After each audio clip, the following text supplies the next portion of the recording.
بات سنیں. You have to understand that کہ ایک تو جو پوزیشن ہے وزیر اعلیٰ کی وہ ایک الیکٹڈ اپنے پورے اس کو چیف ایگزیکٹو ہیں وہ اپنے صوبے کی نمائندگی کرتے ہیں. دوسری بات یہ کہ ہمیں چیف جسٹس پہ تو بالکل بھی اعتراض نہیں ہے. ہمیں کیوں چیف جسٹس کے اوپر اعتراض ہوگا؟ 26ویں آئینی ترمیم میں اس پارلیمنٹ کا اس پی ڈی ایم کا قصور ہے. اس میں چیف جسٹس صاحب کا تو کوئی لینا دینا نہیں ہے. چیف جسٹس صاحب اپنا کام کریں اور ہم امید کرتے ہیں کہ وہ پاکستان کے حق میں انصاف کے اوپر مبنی فیصلے کریں گے. تو علی امین گنڈا پور گئے, بالکل ٹھیک گئے ہیں. اب اس بات سے ریلیٹ کرنا کہ ہمیں 26ویں آئین پہ ترمیم کے اوپر اعتراض تھا تو ہم چیف جسٹس کی حلف برداری میں کیوں گئے, بالکل غلط بات ہے.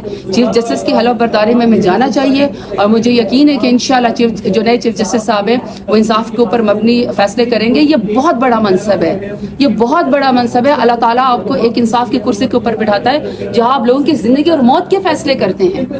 لوگوں کو پوری عمر کی سزا ہو جاتی ہے, بے گناہ ہوتے ہیں لوگ. یہاں 60,000 کے قریب کیسز ہیں, لوگ ٹکرے مار رہے ہیں, لوگ فوت ہو جاتے ہیں اور پھر بعد میں ان کو جا کے انصاف ملتا ہے. تو یہ تو بالکل ٹھیک کیا کہ ہم وہاں پہ گئے, بلکہ اب تو ہم جوڈیشل کمیشن کا بھی حصہ بن رہے ہیں کیونکہ جوڈیشل کمیشن پہلے سے ایگزسٹ کرتا ہے. 2 آورس میں کچھ چینجز نہیں ہے لیکن ہم اس کا حصہ بن رہے ہیں اور اس میں ہم اپنا انپٹ دیں گے. ہم اپنا نام بھی بھجوائیں گے خان صاحب کو, خان صاحب اس کو اوکے کریں گے جس نام کو وہ آپ سے جو ہے وہ شیئر کیا جائے گا.